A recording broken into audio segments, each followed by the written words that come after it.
On this day, it was standstill, and I was on a bridge. Unfortunately, there was a person on the bridge about to jump. This isn't a therapy conversation. Unfortunately, it didn't turn out well, and I saw the look on the ambulance driver, the paramedic, and the police officer's face, and I thought, I never want to experience that. One moment, one decision, a life redirected. I've been doing this 27 years, Inside the human mind. That narrative message was so loud. so loud that he didn't even hear you. I was nowhere in the room. That's how people disappear while still breathing. It is consuming me. But depression feels like it's just not going away. Right. And no matter if the circumstances outside of me changes, I don't feel like anything changes inside of me. That's not weakness. That's a war. My definition for anxiety is trying to solve a problem that doesn't yet exist. Therefore, there's no solution for it because it's out in the future. Your brain doesn't wait for danger. It invents it. Where am I in that? Yeah. Where am I right now?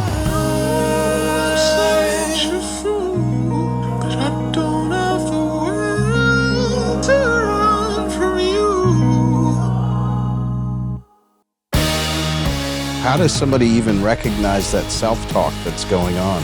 All too often we don't.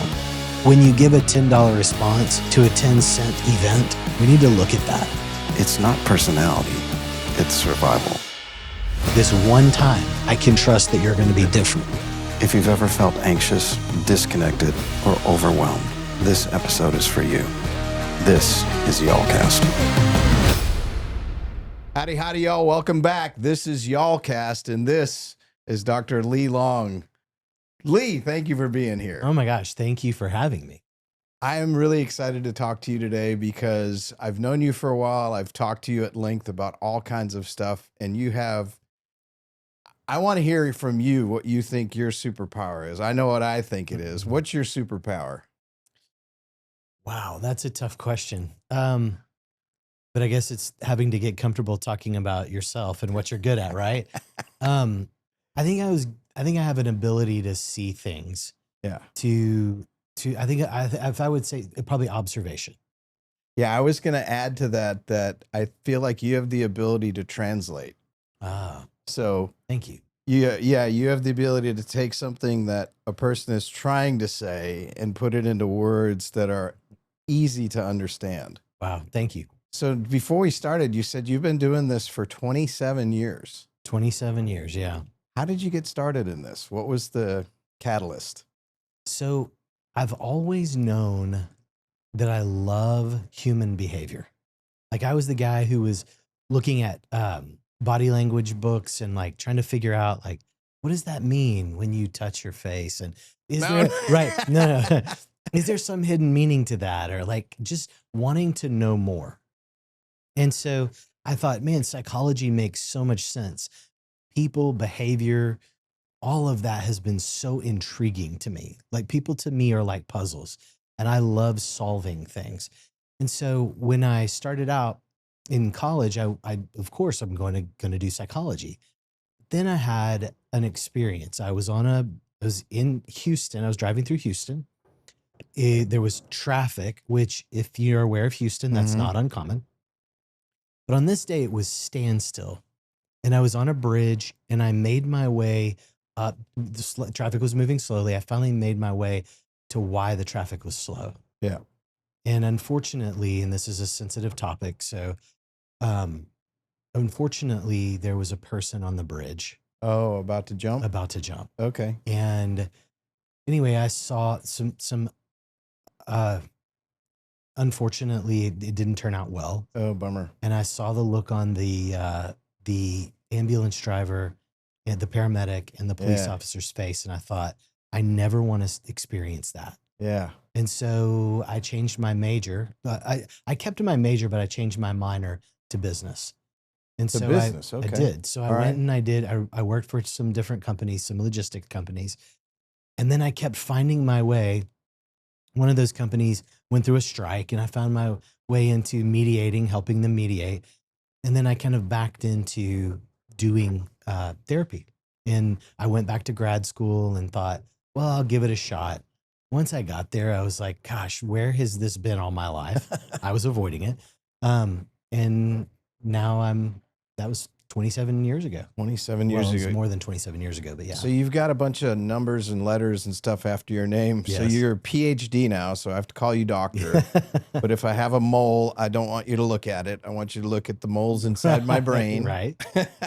So what other things do you have behind your name? So you're a doctor of psychology? No, of education. Of education. And Okay. so my whole premise through that was depression. Okay. And helping people or understanding the whole concept of chronic depression. Chronic depression. And really what it boils down to, and what I did my dissertation on, was teaching people how to problem solve, Mm-hmm. but more importantly, teaching people how to connect. Okay. Having that interpersonal experience or dialogue, or learning how to connect to another human without bringing in all of the things we call it transference, transferring all the things from my past onto you as a new person. In other words, writing on your blank canvas all the things of my past that really don't involve you. So having a bunch of fog from your Yeah. own stuff on your Right. glasses and looking at you with that fog. Right. And saying, why are you so blurry? Why are you so blurry? Right. Why am I so blurry? Right. Instead, it's like, hey, let's teach you how to take that cloth, wipe your glasses off, and then put them back on and see the world differently. So that was my big dissertation. So the experience on the bridge, Mm-hmm. traumatic decision, turning to a different direction. At what point, when you were thinking about business, did you really know that you wanted to go in to help people? I've always wanted to help people. Always. Always. And even in business, I would always approach it from a systematic. To me, businesses are a lot like families. They're a system. Yeah. A system with people involved. And so I would look at it that way.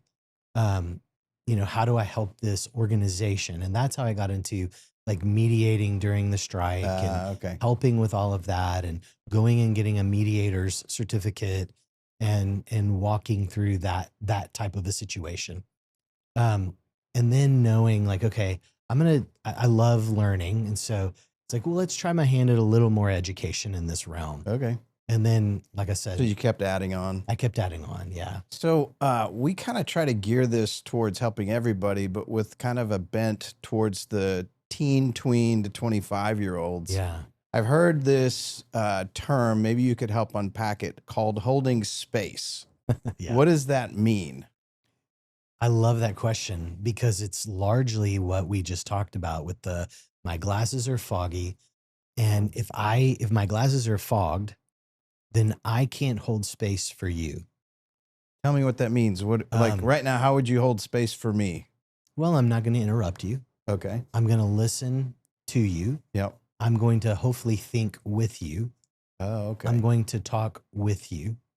Not at you or against you. Right. I want to understand what you're saying. I want you to be whole, and I want you to be whole. So not less than. Correct. Okay. Not less than you. Oh, absolutely. Equal. Yeah. Okay. Awesome. And then I'm going to be me, and I'm going to understand who I am in this situation.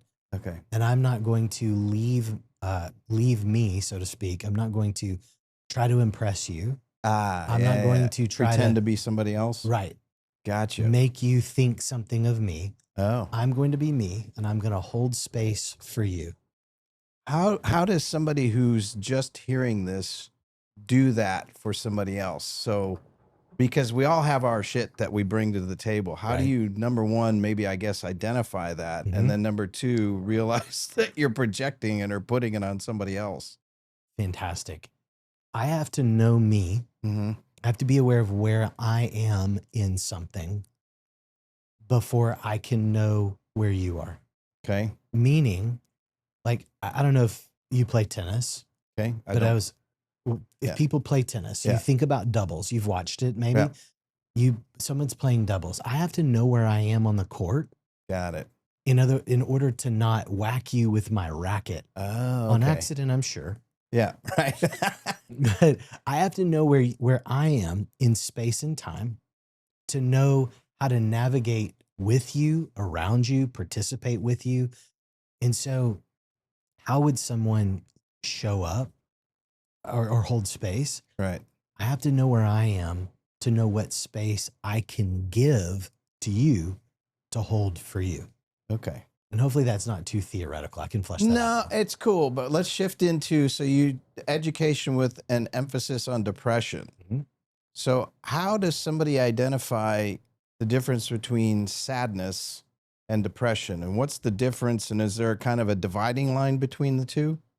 Yeah, I mean, there's the whole DSM and diagnostic statistical, easy for you to say, Right. manual that I won't bore everybody with. But I think it's one of those things where it's like more often than not, I feel this way. More often than not, I'm isolating and I'm feeling helpless and I'm feeling hopeless because we all do go through sad spells. hmm And I like to say the sad spells are things that we see around, like things are happening around us, like a sad event, a breakup Okay. or I don't Family know. member dies. Yeah. And, the family member dying, it's like for 6 months, you're going to feel really like a lot of grief. And I don't, that's the DSM talks about it being 6 months. But I think, you're going to have periods of time where you feel that sadness and sorrow throughout your life. But it's like, the depression piece versus the sad piece would be, I just can't seem to get past it. Oh, It is consuming me, is how I would differentiate it. kind of like you're stuck in wet clothing. Yeah, That's a great they're not analogy. drying off at all. You just Right. keep I feeling just like you're in can't seem to wet get clothing. dry. Yeah. Can't seem to get dry. And no matter if the circumstances outside of me, the environment changes, I don't feel like anything changes inside of me. Okay. So you can be sad for a short period of time or even a prolonged period of time, but depression feels like it's just not going away. Right. Okay. So, And nothing that I do changes it. so like you go to a comedy movie and you're still like, Uh, whatever. that was a good joke. That's a hard place to be. Yeah. And especially for kids these days, it seems like there's a lot more of that along with stress. Stress and anxiety are really high, I see, with a lot of kids, at least in my family and their friends. And I think so. so do you feel like that's increased in the past 27 years of your career? I think so. I started my career in addiction. And so my education is in counseling. And Mhm. so I started my career in addiction Okay. and working with with adolescents who were struggling with addiction. I moved my way there through parents, because when you have an adolescent who's addicted to a substance or to some behavior that causes problems, you're gonna have stressed out parents. Right. With stressed out parents comes rough marriages, Yeah. stressful marriages. And so that's kind of how I worked my way through all of that. But I would say through all of that, I would say yes. Watching the different seasons, I would say, God, anxiety is on rapid incline, especially during and after COVID. Right. I think Yeah. there was an anxiety, a community or cultural Yeah. anxiety. Yeah. And I would say it was probably worldwide that Yeah. just It got was lit on pressed on fire. us. Yeah, Completely pressed on us. absolutely. So in the teens, kids, adolescents, you've seen a rise as well. Absolutely. Yeah. So I have tips and tricks that I utilize for stress in my everyday life. What are they? I'll go this. on your podcast and say, I want to hear from you. They don't want to hear from me. I'll give you one of mine. Okay. One of mine is I take breaks every hour on the hour for at least a minute just That's to wise. just turn my face away from the computer and the phone, close my eyes, and breathe for like a minute. So That's for me, brilliant. that's 1 hour, 1 minute for every hour, almost every hour. I'm pretty good at it. That's brilliant. Oh, thing say that's- that again. That's brilliant. Dan, It's that's brilliant. brilliant. That's the lead of the Yes, trailer. Dan is yeah. brilliant. He is brilliant.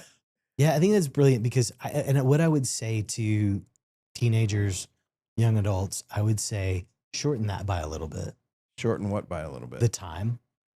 every 25 to 30 minutes. Oh, every 25, 30 if minutes. it's possible, Okay. take a break. Move your eyes away from the computer or whatever you're doing. Okay. Breathe. Breathe.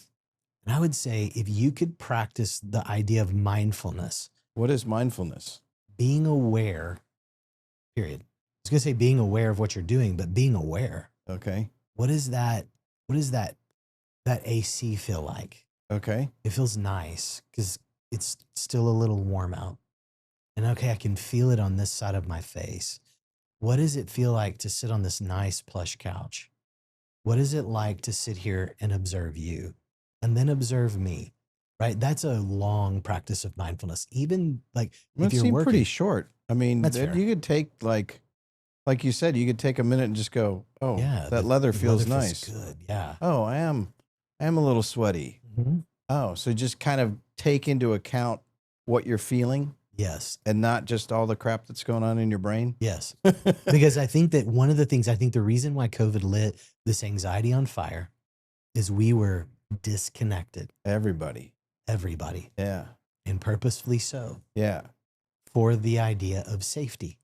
Right. But what happened was I disconnected from my community. Yeah. I disconnected largely even from me. Because what happens is now I don't want to be one of these guys that's like, throwing shade on technology, because I think Right. technology can be good. It's a double-edged sword. It is a double-edged sword. But we doom scroll Right. because we're looking at news. Right. We're looking for a distraction. Novelty. Yes. Yeah. And so in that anxiety, I think it's because we are disconnected, and it's nice to begin. The mindfulness part is to reconnect back to me. So connect with yourself. Yes. It has Okay. to be first. And then secondarily, I guess, community and connecting with other people. Yes. So, like my kids, we homeschool. Mhm. So a lot of their interactions are only at times when they go do sports or church or dance or Right. whatever. And their connection is through with each other. And they'll even just send little videos, Snapchats back and forth. And Yeah. they're not actually physically connecting. Right. Is that healthy, doing that kind of connecting? Or can that be a problem? I think it's to a point. I think Okay. it's everything in balance. If that's the only type of connecting I'm doing, I think you're going to miss the physical energy Yeah. from another human being.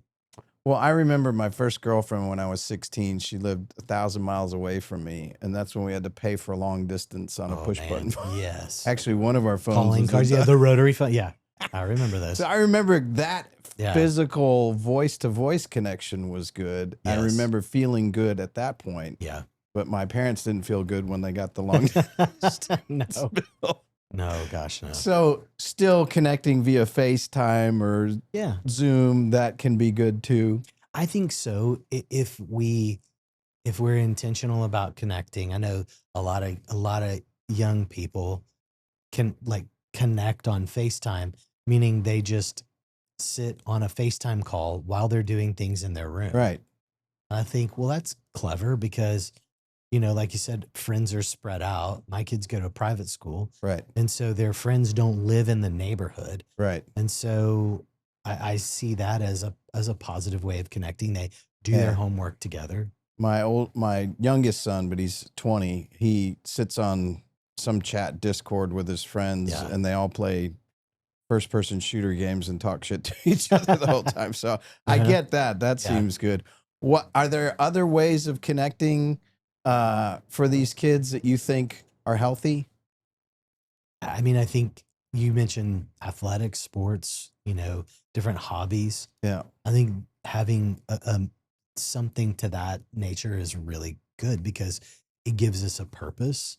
So we don't have to feel that awkwardness because I think especially when you're homeschooled, you don't have a ton of opportunity to interact socially with various types of people. Yeah. And so being in some kind of a club or in some sort of a like a sport or something gives you a purpose that you're going to be going in a direction together so that you don't feel like you're just sitting down going, hey, Yeah. hey, we Got don't it. have anything to talk about. Right. I'm bored.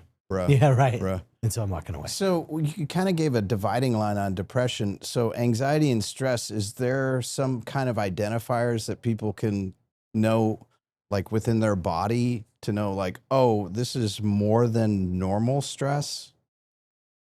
You know, especially for Yeah. young people, because I've figured out, you know, and it took me 100 years to get there, but Oh, I you figured look out great for 100. 120. Wow. So, are there some identifiers between that line between just like everyday stress and then suddenly it's like they're getting in the red line area? That's a great question. I think we have to be aware of our bodies and know, like, if your heart rate is getting above, like, I mean, most people wear wearables, Right. like they have their Apple Watch or some sort of a watch or device or a ring Yeah. that they can look at their heart rate. It's knowing that if I'm getting up into the 80s, 90s, you know, So of way above beats your per minute, resting heart rate. right? Yeah. I think it's noticing that.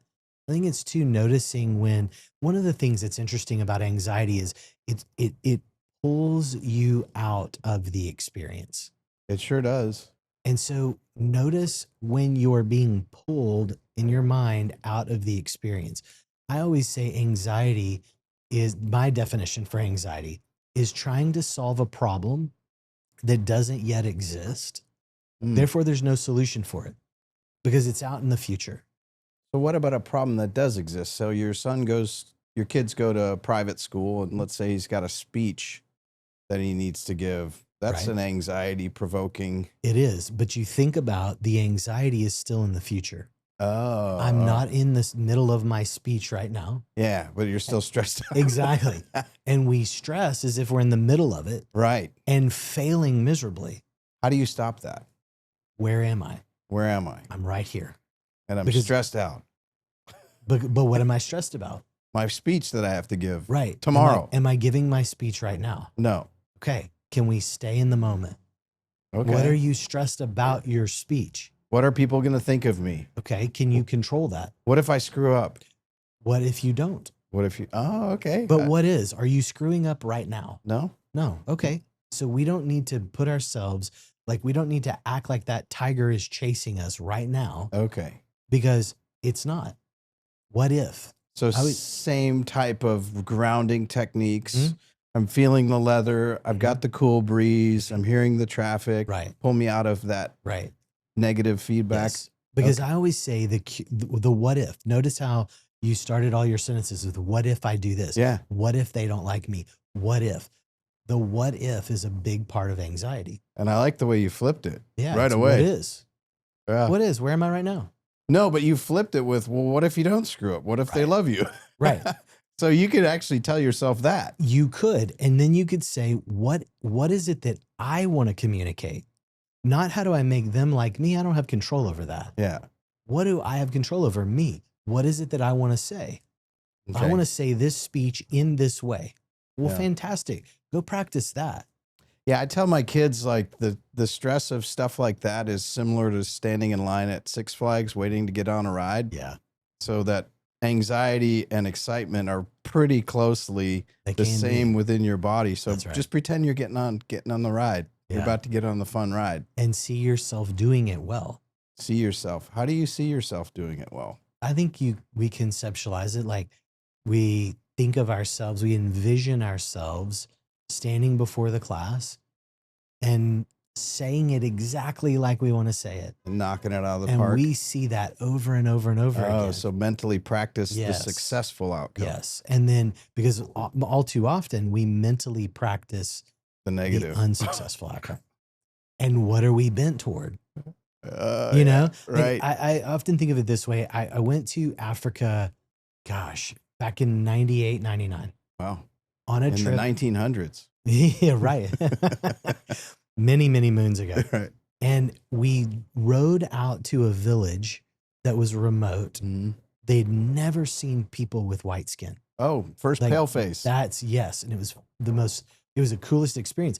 But driving out there, we had to basically create our own path. And when we got there, my gosh, I piled out of that Explorer, whatever we were in. I was exhausted. Yeah, I bet. because we were like leaning, and the driver would say, okay, everybody lean to the left. Okay, everybody lean to the right. And we were just, trying not to tip over.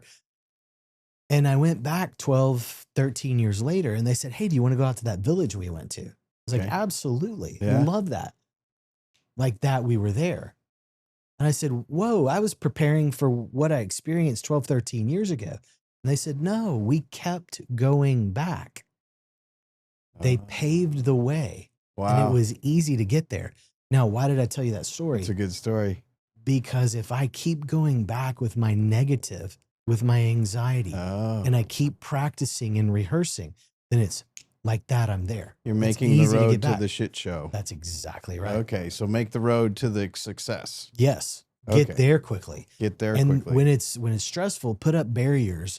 Let the brush grow back. Don't keep going back there. Okay. So close the road to the stress and Yes. open the road up to the success. Right. Drowning in blue light. It's messing with your melatonin and focus. Find your calm. Protect your vibe with Lucia Eyes. Grab a pair at luciaeyes.com. We block blue light, not sleep. Use code YALLCAST for 20% off. So speaking of stress and therapy, there's kind of a stigma. Okay. There's been a stigma. It seems like it's better now. True. So I've been to therapy with you, great success, I feel like. But beforehand, some of the thoughts are, I must be broken if I need help. Mm. Is that a common thought among people who go to see you or to others? I think it's a common thought to say, if I need something, I'm broken. Okay. Yeah. How do people get out of that thought? Well, I think that it's, gosh, how many times do we breathe in a day?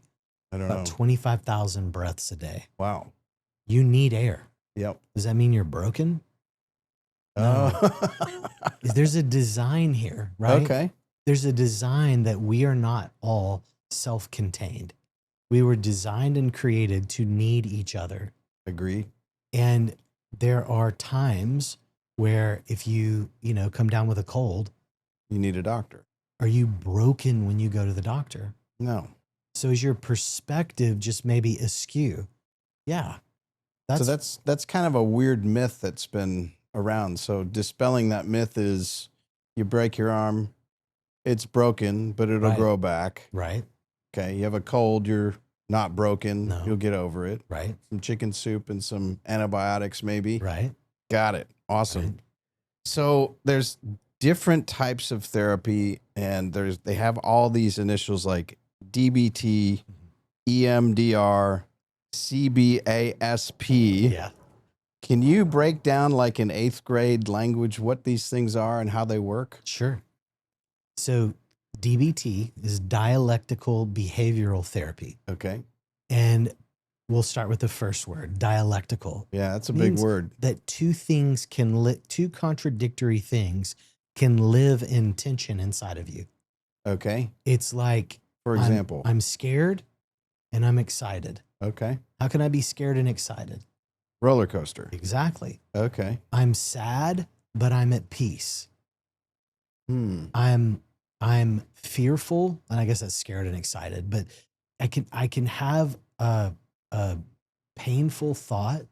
I don't know if people are going to like me.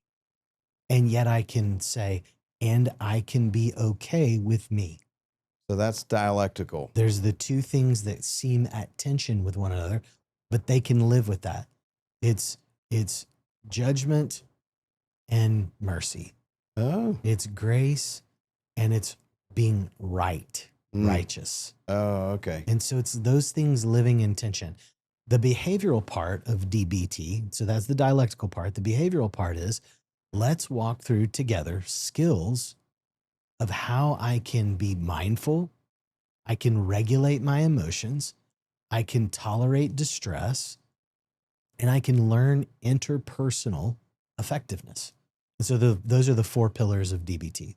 So a short example of something like that would be, pick somebody who's having trouble, like a high school kid who's really struggling with school and sports, and if he doesn't get his school up right, they're going to kick him out of sports. How would that, and say he's got a father who broke his knee in college and didn't get to play pro, and he's pushing the shit out of him to relive his dreams. Yeah. So the first step would always be mindfulness. Okay. And my question to that is, where am I in that? All right. What is it that I'm hopeful for? How do I be aware of my body, stay aware of my body, and know, am I pushing myself too hard? Is that soreness? This morning, I actually had to think this through. I've been doing really heavy squats in the gym. Okay. Really heavy deadlifts. And I had to decide, my knee is a little swollen. Mm-hmm. Is that because I'm old? Is that because I'm injured? Or is Pushing that too hard? because I'm sore and movement's going to be the best thing for me? Okay. And so I was gentle when I started, warming up, being aware of my knee. And what I realized was I'm just sore. I'm tight. Okay. So Not I an did a few injury. stretches. It's not an injury. Okay. And I can push through the soreness. But I don't want to push through an injury. Right. So if you're that high school student who's stressed with school and dad and Yeah. athletics, it's that space of one, being aware of have I met my limit, and then the regulating the emotions of, oh my gosh, I'm so stressed out. They're going to want me to do this. I want to make this team. I want to do this. I've got My to make them dad's happy. going to kill me if I don't. And it's saying, wait, is that true? Okay. My dad may be really, really angry. Right. Does the anger come and does the anger go? Right. And can I regulate myself, and can I tolerate some of the distress and say, okay, I can make it through this? Wow. And then have the interpersonal skill to say, Dad, I know this is important. It's important to me too. I've got to sit this one out. Got to chill out for a Right. little bit. Yeah, I just threw that off the top of the dome. So Yeah. I didn't mean to. Yeah, I know. Okay, so EMDR. What does EMDR mean? So EMDR is eye movement desensitization, and then the R is reprocessing. EMDR. Right. And Eye so- movement desensitization and reprocessing. Right. Okay. And so EMDR, and there's also an ART. Boy, our field is full of acronyms. ART and EMDR are very similar. Okay. ART is accelerated resolution therapy. Okay. And so what these two therapies do, they're for trauma. Okay. They also work with anxiety and depression. Mhm. There's protocols for all of those, but they were originally designed to help people sort through their trauma. Got And it. so they work with, so when you sleep, you go through a sleep cycle called REM. It's Right. rapid eye movement. And the rapid eye movement is really critical to reorganizing our brain. Hmm. We found that, there's deep sleep and then there's REM sleep or Yeah. dream sleep. And REM is where we dream. And we thought, gosh, deep sleep is where you clean your brain. Literally, your brain cleans itself during deep sleep. How fascinating is that? Like physically? Like physically. Oh, so Like it, your brain, filters your crap glial out? cells shrink. Oh. And what happens is that your cerebral spinal fluid goes through your brain in these waves and washes your gray matter. So the spinal fluid goes through and Mhm. acts like a cleaning process. Right. Oh. Right. So we thought, oh gosh, well, the cleaning of the brain is really critical. So if you don't get one form of sleep, deep sleep or REM sleep, you got to get deep. That's got to be the more important one. That's not what they true. found. Okay. REM sleep was far more important. It reorganizes your brain. It helps kind of set everything up the way it's like it's deep clean. Well, it's deep cleaning and then reorganizing. Okay. So the deep sleep's cleaning, REM sleep's reorganizing. So why am I going into all of this? Because EMDR and ART uses that same mechanism of Oh. reorganizing the brain. So in it's trauma. the rapid eye movement. So it's the eye movement. And so the practitioner will ask you to follow their hand back and forth a bar or something where it's bilateral stimulation. So you'll it stimulates both sides of your brain. right. And it And that helps helps reorganize. Organize the trauma and the thoughts around the trauma Right. to where you can handle it. Right. Okay. And then the last one, which is CBASP, CBASP. Sebasp. Yes. Which Sebasp. people often think, is that a seafood order? No. Seabasp. Yes, I would like sea bass. I have a please. lisp. Yes. Yes. That one is uh, cognitive behavioral systems analysis of psychotherapy. So CBASP. Okay. And you studied this one. This was what I did Yeah, my dissertation you did a on. dissertation on. Yeah. Okay. The guy who wrote the theory, he's 89 years old and he happens to be my mentor. Oh, cool. What's his And, name? Jim McCullough. Jim McCullough. We'll Yeah, give him a shout. James P. McCullough Jr. Big Jim. Big Jim. All right. Love Big Jim. So 53, 54 years ago, Wow. he started working on this process, and CBASP is what it is today. And so it is the only theory that is solely for, at this point in time, for chronic depression. Oh. We're actually in our field working on extending CBASP to other diagnostic categories like anxiety, other types of depression. But it has been very successful. How in does it helping. work? So it's you basically help a person learn to problem solve, because depression and chronic depression is a person who tends to live behind a wall, and the environment doesn't have a whole lot of an informing effect on them. So is this a self-created wall that these people live behind?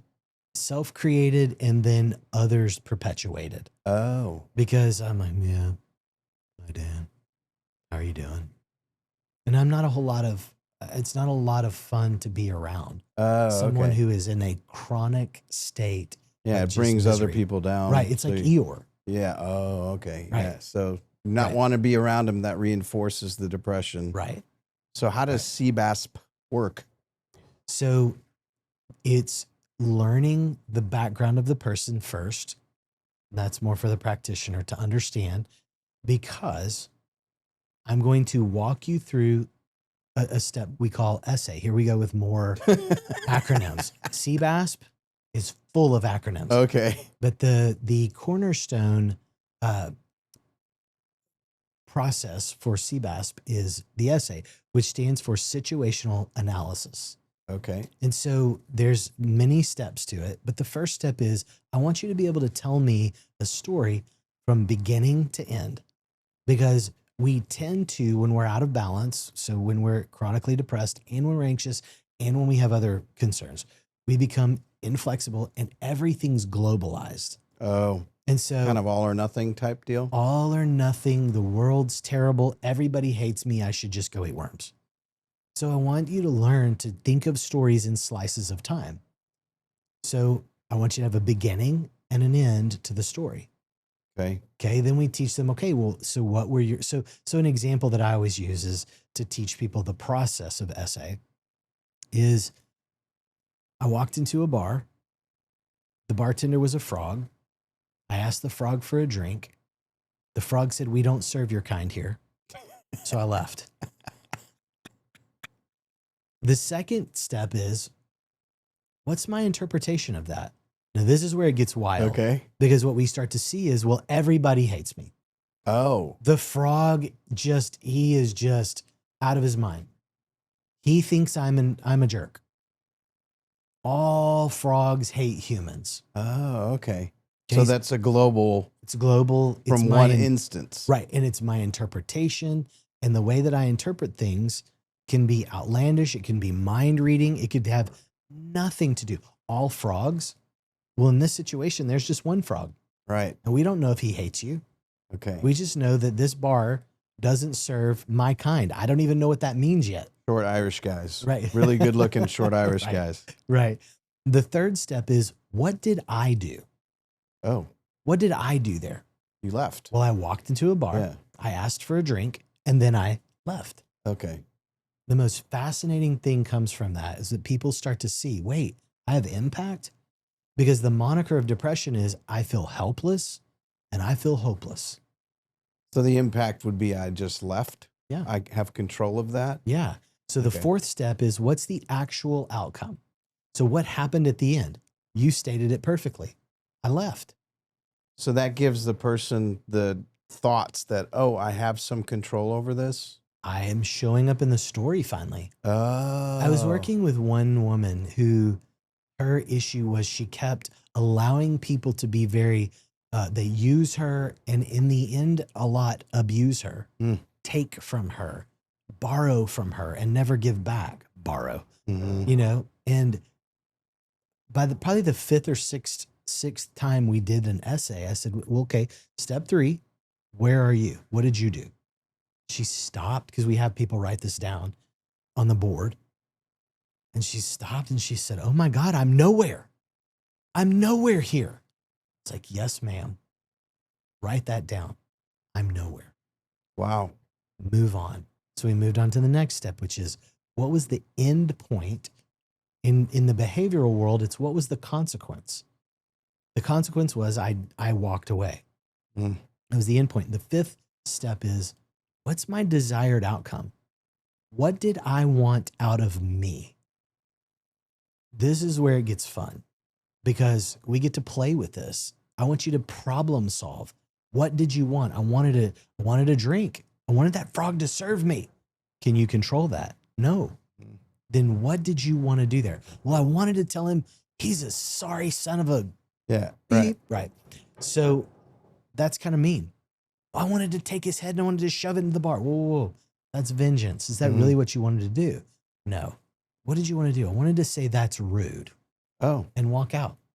Would that help you feel like you got what you wanted? Well, I wanted the drink. I get that. Mm-hmm. That's not in your control.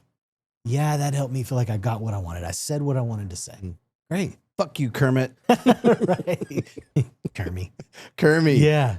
And so instead of it being that, they learn how to be more assertive. Mm-hmm. And this amazing young woman who was like, I don't show up anywhere.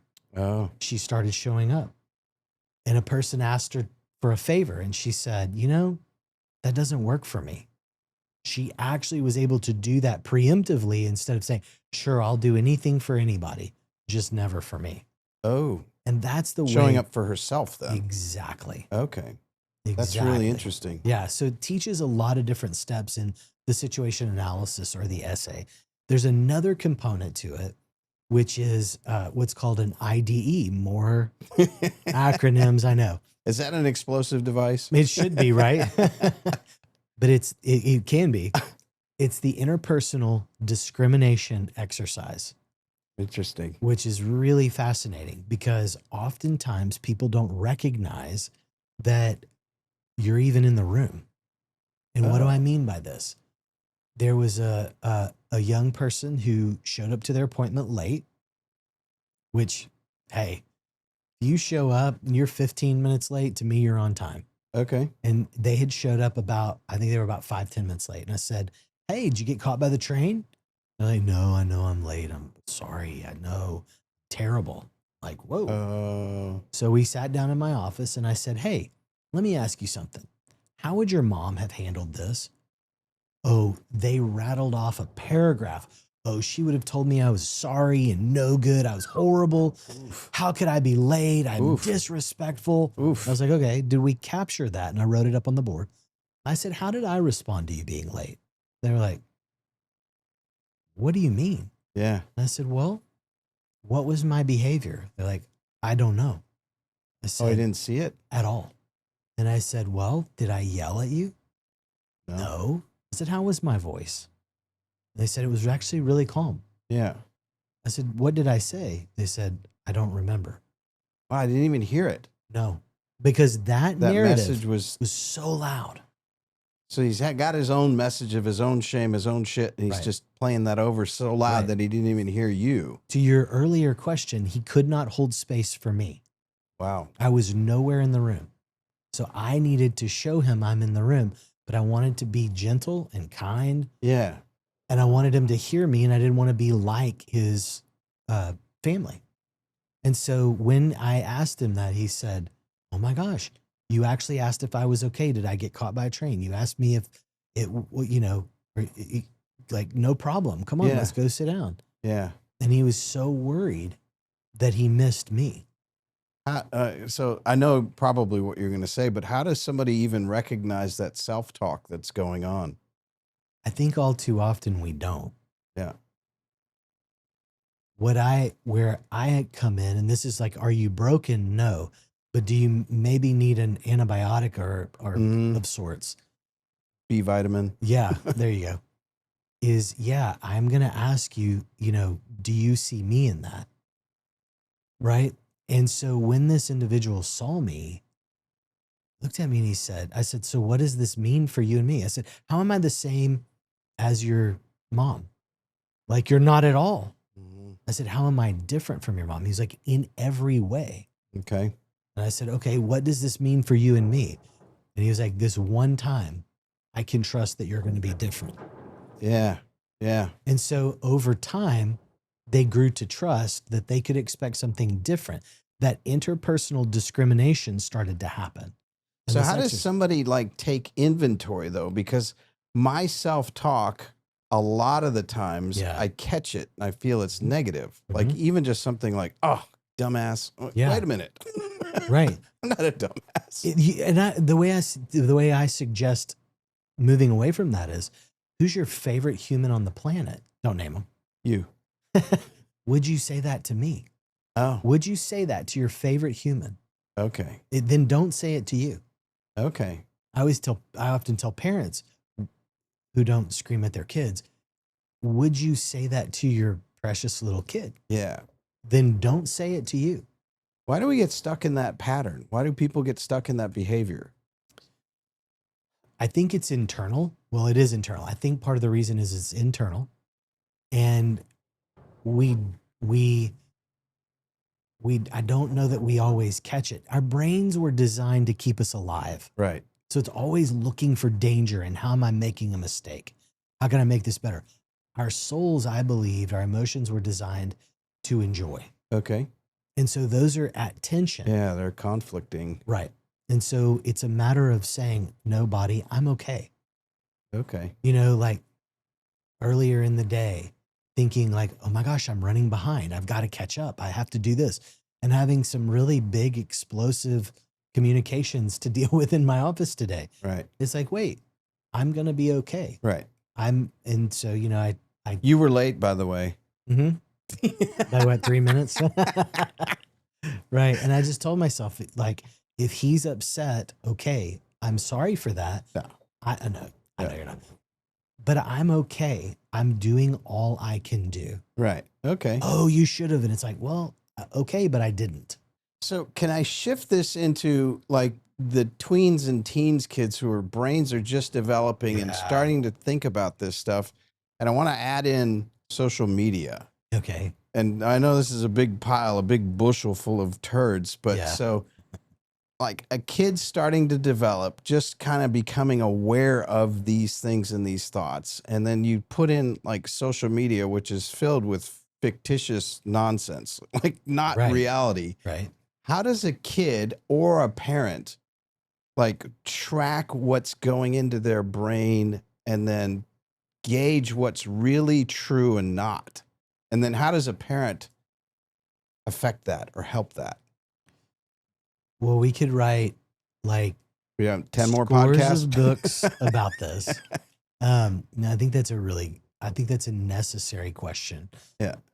I think it's important. Again, I'm going to bring it back to self-awareness, and especially for teens, tweens, young adults, and especially us as parents, watching, like paying attention to, being aware, being attuned Mhm. to our kids and to ourselves.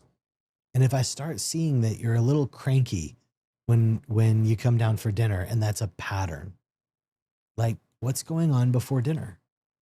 Like, it seems like when you get off of Discord and you're playing COD and Right. you've got all of this on, like people are razzing each other and giving each other a hard time. Like, More aggressive. how much of that are you internalizing? Do you believe that you're an idiot? Do you believe you're stupid? Or is that just you did something stupid? Like, it's just being aware of what's of my internal narrative. And I think Okay. it's hard for teens, tweens, young adults, because we're discouraged from noticing ourselves. we're noticing in doom scrolling. I know I've said that before, but that term doom scrolling is like, I'm just watching and I'm going time after, looking at one thing after the next. And oh my gosh, like those carousels of pictures that people post, they might post 5 pictures, but I'm going to bet I'm going to bet all your money on the fact that they've probably taken 300 300 to get those 5. Yeah. So what are your thoughts about just with kids just saying, take your phone and see how long you can just put it down and see how long it takes till your brain starts being pulled towards it? Because I see that these kids tend to be addicted. I find myself becoming like, I was about to say, I think that it's young kids, but I think it's also the older population too. I think the boomers are very addicted to their phones. wow. You go to a restaurant and you watch a grandparent who's watching a kid and they're scrolling on Facebook, laughing and interrupting and talking over and not paying attention while the toddler, their grandchild sitting in the chair is, trying to get their attention. Yeah. And they're like, shh, shh, shh. Like, this is really interesting. There's llamas in South Africa. You're like, who cares? How do we get out of that? I think How do you get out of that? I put it away. Yeah. I put it in another room. Right. And I notice when I'm drawn to go check it, what's going on? Is what that am I because looking of for? loneliness, or is that just the dopamine hit? I think it's a dopamine hit. Maybe loneliness down some trail, but I do think it's a dopamine hit. And is it because there's a lack of connection and that makes you feel connected, or what's a replacement? Like you said, I think too many it's, questions. well, no, right. I think it's primal. Okay. So I don't know that it's I think, yes, there's a lack of connection, but I think it's a little more primal than that as well, is that it just feels good. And again, our brains are wired to survive. And dopamine covers a lot of different areas in our life, not just pleasure. And so we need it, we want it, we're going to go after it. But I think, I'm trying to remember your second question. What do we do to replace it?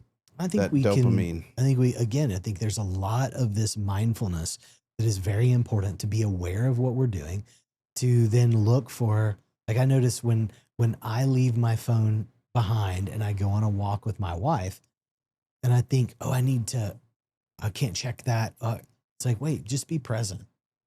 Be present with what I'm experiencing. Just be aware of what's there. And I'm like, oh, but I'm going to forget if I don't. That's what I was just about to say. And it's like, but think about the negativity of that. Again, remember that path in Africa. I'm absolutely clearing that pathway to forget. Okay. Rather than saying, I would like to remember. I need to remember.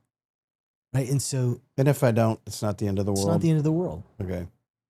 But again, it's like watching that talk. Are we saying, when someone says something, do we say, oh, I know? Or can we say, yeah, you're right? Okay. You know what I'm saying? Like there's that space of us putting things more in the positive bucket than in the negative bucket. Okay. What can happen? What can we do? Right. What's going to happen positively? Okay. Right.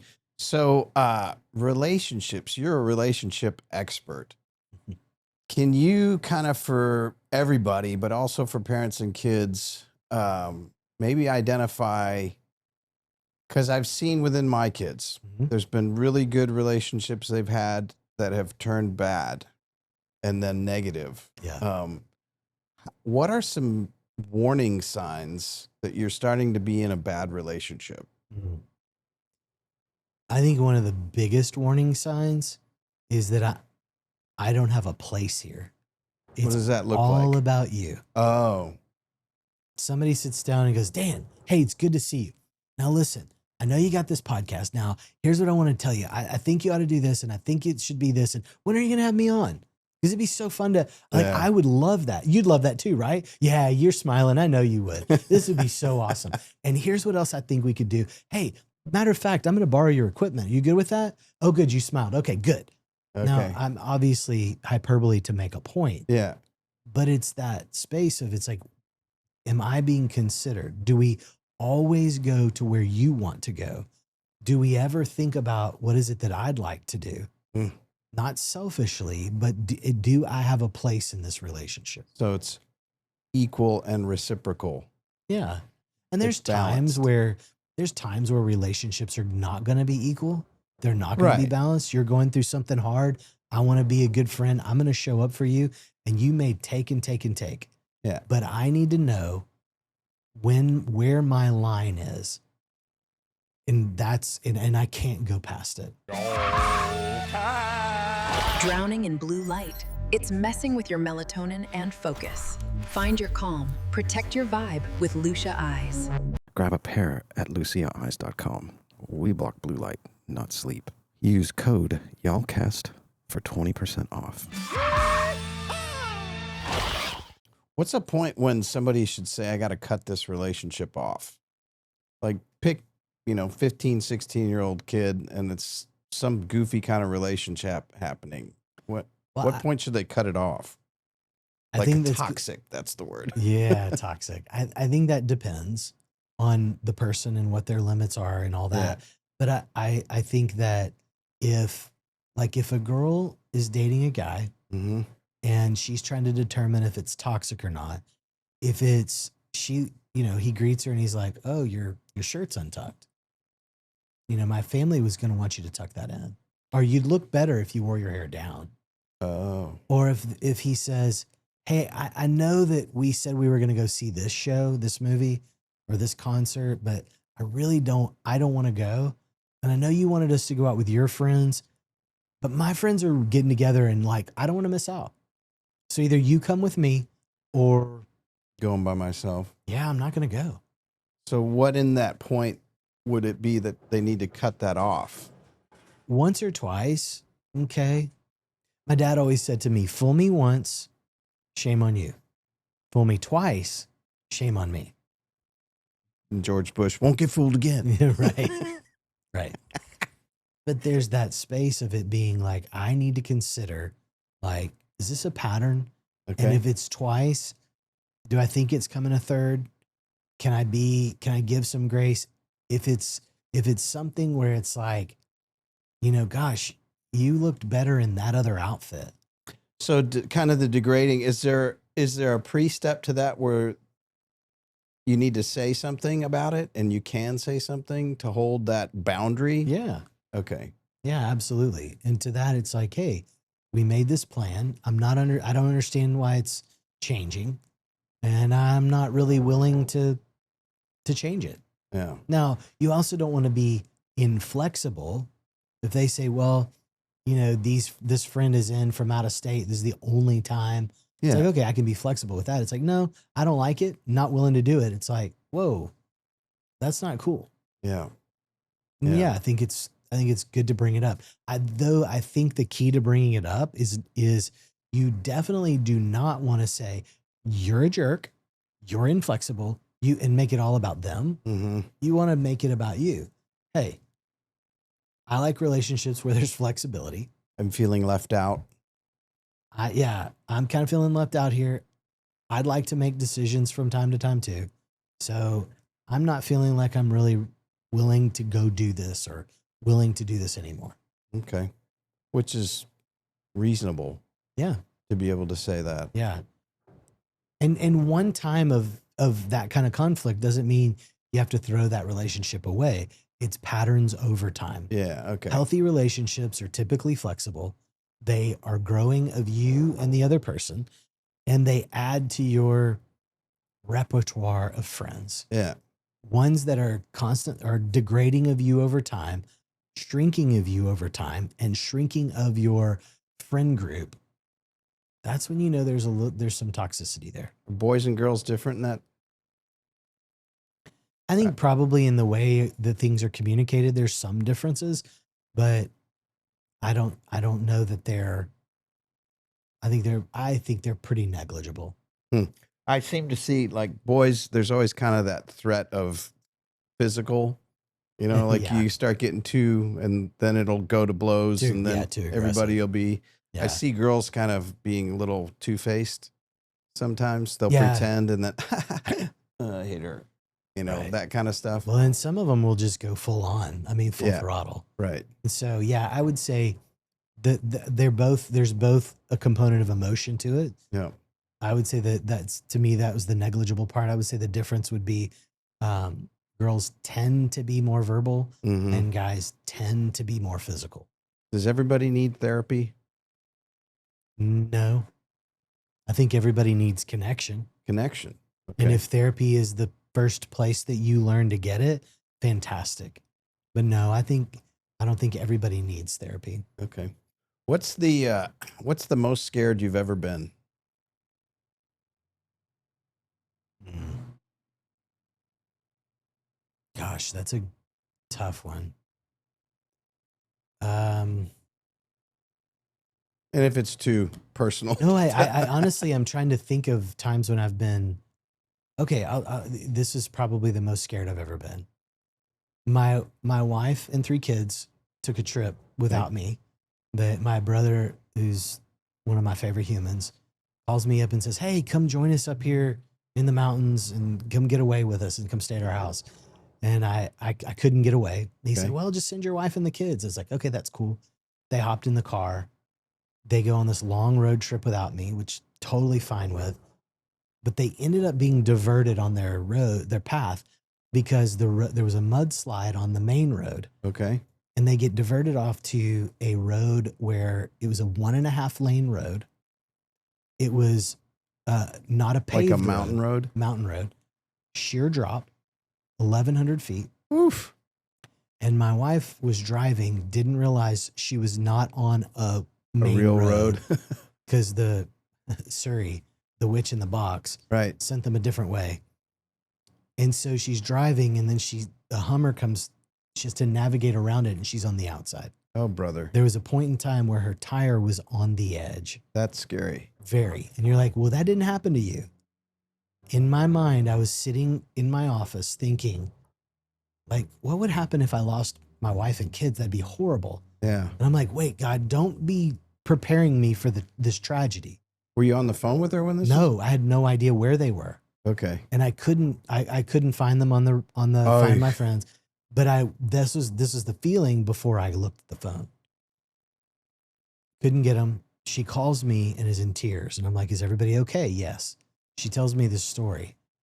And I think that was probably one of the more kind of freaky times to consider, like that stress and anxiety and how I had to deal with that. And I did. I dealt with it the way that I asked people to deal with it in my office, which is very difficult. Yeah. Which was, I had to go envision them on the side of the mountain, crashed and gone, so that I could see the worst. I could see that I could find a way to move through that. Now, it would have been real ugly, but then I could let go of that anxiety. Wow. So when that kind of fear happens to people seriously over time, would consider that trauma. Yeah, it's traumatizing. Yeah. Trauma would be you don't deal with it, and it sits in you as trauma. So how does somebody identify if they have ongoing, continuing trauma or traumatizing things like an abusive family member? Or It overwhelms your nervous system. It overwhelms right now or in the past. 30 years ago? Yeah. I would say it's those things that are overwhelming, like when something gets brought up, like that great person that showed up late to my office, that activated a network that I was going to treat them in a way that I'd never treated them. And so it's when you're reacting to something, when you give a 10 cent or you give a $10 response to a 10-cent event, we need to look at that. What's causing that? So I'm overreacting, I'm freezing, and it hits your nervous system in a way that we're like, it's fight, flight, or freeze. Fight, flight, or freeze. So I've also heard these, and this is kind of, we'll wrap it up, but I've heard these terms of being anxiously attached and avoidantly attached. Right. And what does that mean within the fight, flight, or freeze? And I've heard that with fawn also. Mm-hmm. How does that work within that whole package of stuff? That could be a dissertation in and of Right. itself. Yeah. Another 2 podcasts. Let me think of how to boil it down, when we come into this world, the first item of business is attach. Okay. And if we don't attach, or we don't have a caregiver that gives us a steady sense of attachment, then we start to organize the world in either a detaching way, the world is not safe, I'm not going to get my needs met, or a chaotic way, disorganized way, anxious way, where we're like, I have to Take work care of to get- everything. right. Yeah. And so I personally believe that our tendency to respond to that is based on both the environment, but also how we're bent, our personality style. And so, the fight, flight, or freeze, that's just our response to that which just happens. And it's just The trigger. instantaneous response. Yeah. I had it with truck tires on gravel. My dad would come home and he was an alcoholic. So just hearing truck tires for a long time on gravel flung that into overdrive. How does somebody identify if they're in fight, flight, or freeze, or fawn? How do you identify that? Well, you're probably going to identify it after the fact, because your decision-making part of your brain, your executive functioning part of your brain, it's called the prefrontal cortex, is usually going offline. So what does that mean, going offline? That I'm flooded with emotion, and I'm not going to have much access to it. So I'm not going to think rationally. So you're dropping into the primitive fist fight brain, like somebody comes up, starts pushing you around, suddenly you're in like, I'm going to have to fight this guy. And that's when you go into fight. Okay. The flight is, I've got to run as fast as I can. There's 30 guys. I'm going to go. Right. The freeze is, I don't know what to do. I'm just here. Okay. And I can't move my body. Okay. The fawn would be I go into trying to talk my way out of it. Okay. At what point should somebody decide or look at going to receive therapy or counseling or help? What do you think? I think it's when you have something on your plate that's super overwhelming, or overwhelming in general, that you look at it and you say, I genuinely don't know my way out of this. And I don't know that anyone in the environment can show me a way out of it. And that's when I would say, like, so you're in a spot, you feel like you're at the bottom of a well and you can't figure out how to climb out of it. Yeah. Or even if it's a shallow well. Right. That's at the point when you should reach out. Yeah. And I think too, I'm blessed enough, lucky enough to have people that come see me that are like, I'm not in a well, but I really want to climb this mountain. Oh. And I need a guide. Like, so that would be more self-improvement type things to help me get better. Right. I like that a lot. Those are a lot of fun to work with. Yeah. Awesome. So how do people find you? So you can go to drleelong.com. DR or DOCTOR? Good question. DR. DRLEELONG.com. drleelong.com. Yeah. Okay. Our practice is restoration, and that's restoration CEC, like counseling, education, and consulting. So restorationcec.com. Got it. And there you're in Fort Worth. We're in Fort Worth. We're in Dallas. In Dallas too. Okay, good. Yeah, we have an office in Dallas. All right. And I heard from a little bird that you have a book coming out. Yes, sir. When is your book coming out? I'm hopeful that it's coming out in May of 26. What's the title? The title is Wait, Where Am I in This? Wait, And where am I in this? Yes. And WAIT is the acronym. Another acronym. Where am I in this? It's WAIIT. You got to throw the acronym in there. You guys with all your acronyms. I know. You got to have them. I'm PDQ and DOA, and I've had a GD great time talking to you, and I can't wait to have you come back again. Dr. Leelong, thank you for being here. I really appreciate you. Thank you. This is fantastic. Good stuff. Yes, Thanks, sir. Doc. Yeah. Y'allcast disclaimer. Welcome to Y'allcast, where opinions are strong, the coffee is stronger, and absolutely nothing you hear should replace your doctor, lawyer, therapist, or your grandmother's advice. Everything you see or hear here on the podcast, videos, live streams, all of it is for entertainment and information purposes only. The thoughts and opinions you hear belong to whoever is talking and not necessarily to Y'allcast, our partners, affiliates, sponsors, or the great state of Texas. We try to get things right, but hey, like you, we're human, and all information provided is as is, with no reps, warranties, guarantees, and definitely no refunds if you take it too seriously. So if you make a life decision based on this show, we hope it's a good one, but that's on you. Nothing here counts as medical, legal, financial, or relationship advice. If you need that, please go talk to a professional. Sometimes we shout out to brands or products. Most of the time, that's just conversation, but yes, occasionally it's stuff we use every day and genuinely love.